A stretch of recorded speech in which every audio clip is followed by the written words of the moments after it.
Okay guys, today we have something a little hotter than usual. This being the northern copperhead. This is one of the two venomous species of snake we have in eastern Kentucky. This one's a female. The females of the species actually get larger than the male of the species, which is unusual with snakes. Usually the male becomes larger. You can see that hourglass pattern I always talk about across the back. The bands are usually broken across the back. Another big feature. Take a look at that head.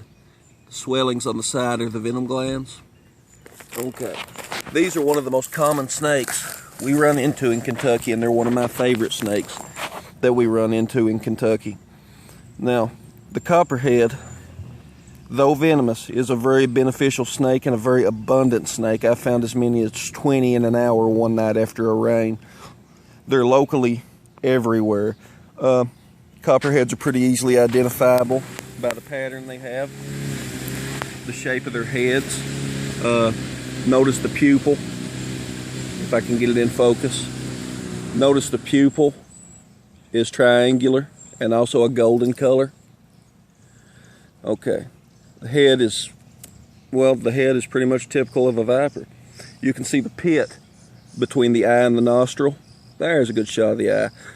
The pit right in the center between the eye, that's their heat pit. They have thermal heat vision. It's what they sense heat with. The pattern is always chestnut brown with bands, although all black individuals have been found as well as spotted individuals. When these guys are babies, their tail tip is actually bright green, almost bright orange colored. The reason for this is when they're babies, they eat mainly frogs. They'll curl up into a coiled position.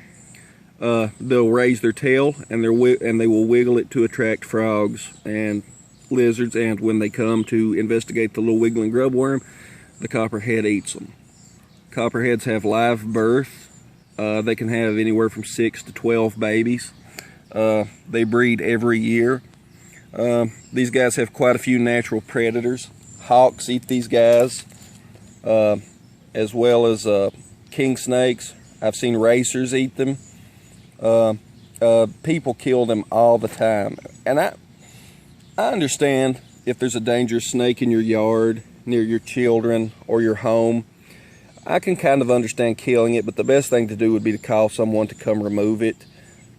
However, out in the wild, this is where these things deserve to be, and there is absolutely no reason to kill one of these out in the wild just for being what it is.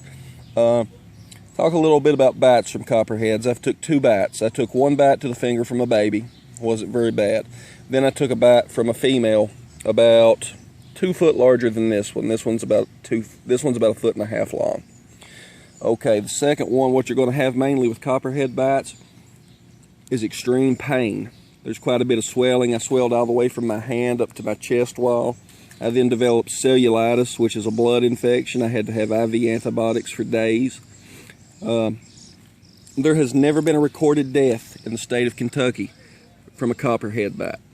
Copperhead's not quite as dangerous as everyone thinks, but it can really, really ruin your week. If you get bit by one of these, it's going to take a while to recover if they give you a full load of venom. The venom is hemotoxic, cytotoxic. It affects the blood. It breaks open the blood. It breaks open the cells in the blood vessels, causing the fluid to leak out. This fluid gets into the interstitial spaces of the arm, and that's what causes the swelling. Most of the pain is caused by a factor called bradykinin. These snakes have quite a bit of it in their venom, and that really just is a very, very painful bite. But they are a beneficial snake. If they're in the woods, they should be left alone. And really, just look at that pattern. This is a beautiful animal. I'm less than 6 inches away from it. It's not attacking me. It's not trying to bite me. It's alert to where I am. It's tongue flicking. It's making sure I'm not going to harm it.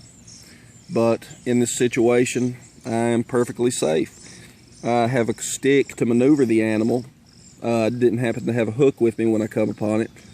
But they're really not that bad-tempered. A lot of times when you encounter one, they'll vibrate their tail. They'll give a few strikes. But if you notice, they're always backing up when they're striking. They just want to get away.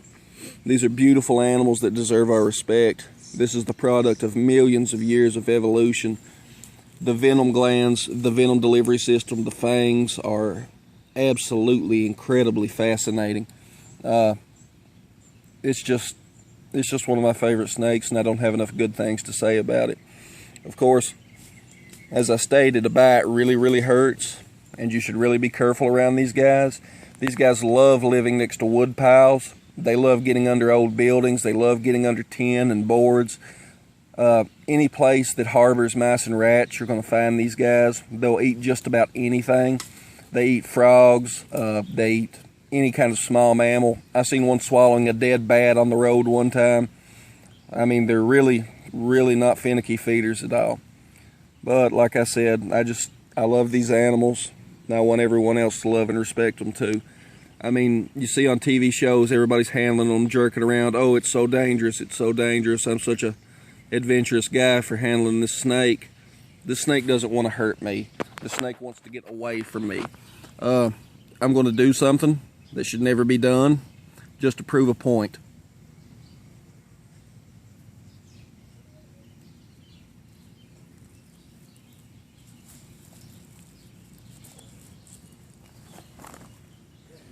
This animal does not want to attack. He's hanging out. He's crawling back up towards my hand. He's doing absolutely fine. I'm free handling. I know everyone's against free handling, but I'm just proving a point. This guy has no desire to hurt me. And like I said, they're just beautiful animals. I hope you guys really enjoyed this, and have a great day.